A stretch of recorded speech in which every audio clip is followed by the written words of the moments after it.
தமிழக அரசியலில் புதிய பரபரப்பை ஏற்படுத்தியுள்ளது தேமுதிக திமுக கூட்டணி. இதற்கு எதிராக தமிழக பாஜக கடுமையான விமர்சனத்தை வெளியிட்டு உள்ளது. பாஜகவின் அதிகாரப்பூர்வ எக்ஸ் பக்கத்தில் வெளியிட்ட பதிவில், தன் வாழ்நாள் முழுவதும் திமுகவின் தீய சக்திகளுக்கு எதிராக மக்களுக்காக பணியாற்றியவர் கேப்டன் விஜயகாந்த். அவருக்கும் அவர் உருவாக்கிய தேமுதிகவுக்கும் திமுக கொடுத்தது கொடுமைகளும் அவமானங்களையும் மட்டுமே. அத்தகைய மக்கள் விரோத திமுகவுடன் இன்று கேப்டன் உருவாக்கிய இயக்கம் இணைந்திருப்பதை ஒருபோதும் கேப்டனின் ஆன்மா மன்னிக்காது என்று கடுமையாக கூறப்பட்டுள்ளது. இதற்கிடையில் தேமுதிக பொதுச் செயலாளர் பிரேமலதா விஜயகாந்த், சுதீஷ் உள்ளிட்ட நிர்வாகிகள் திமுக தலைமைக்கான அண்ணா அறிவாலயத்தில் சென்று அங்கு முதல்வர் மு.க.ஸ்டாலினை சந்தித்து அவரிடம் சால்வை அணிவித்து வரவேற்பு பெற்றனர்.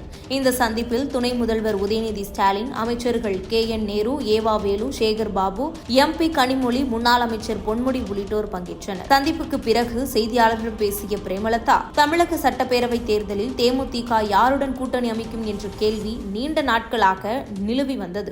இன்று திமுகவுடன் கூட்டணி அமைத்து உள்ளோம். தொண்டர்களின் விருப்பப்படி இந்த முடிவு எடுக்கப்பட்டது. தேமுதிக முதன்முறையாக திமுகவுடன் இணைகிறது. 2016லேயே இந்த கூட்டணி அமைந்திருக்க வேண்டும். கருணாநிதி பழம் நழுவி பாலில் விழும் என்று கூறியிருந்தார்.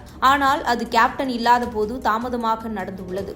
எத்தனை தொகுதிகளில் போட்டியிடுவது, எந்த தொகுதியில் போட்டியிடுவது போன்ற விவகாரங்களை அண்ணன் ஸ்டாலின் அறிவிப்பார். இதற்காக ஒரு குழு அமைக்கப்படும். ராஜ்யசபா எம்பி சீட் குறித்தும் உரிய நேரத்தில் அறிவிப்பு வெளியாகும் என்றும் தெரிவித்தார். இந்த சந்திப்பிற்கு பிறகு முதல்வர் மு.க.ஸ்டாலின் தனது சமூக ஊடக பதிவில், எனது அன்பு நண்பரான கேப்டன் விஜயகாந்த் உருவாக்கிய தேமுதிக இன்று மதசார்பற்ற முற்போக்கு கூட்டணியில் இணைந்து இருப்பது பெரும் மகிழ்ச்சி அளிக்கின்றது. பொதுச் செயலாளர் பிரேமலதா விஜயகாந்தையும் நிர்வாகிகளையும் வரவேற்கின்றேன். கருப்பு சிவப்பு கொடியின் நல்வரவு தமிழ்நாட்டின் உயர்வுக்கு பங்களிக்கட்டும். திராவிட மாடல் ஆட்சி தொடரட்டும். தமிழ்நாடு முன்னேறவும், ஒன்றாக இணைந்து பயணிப்போம், வெல்வோம் ஒன்றாக என்று குறிப்பிட்டுள்ளார்.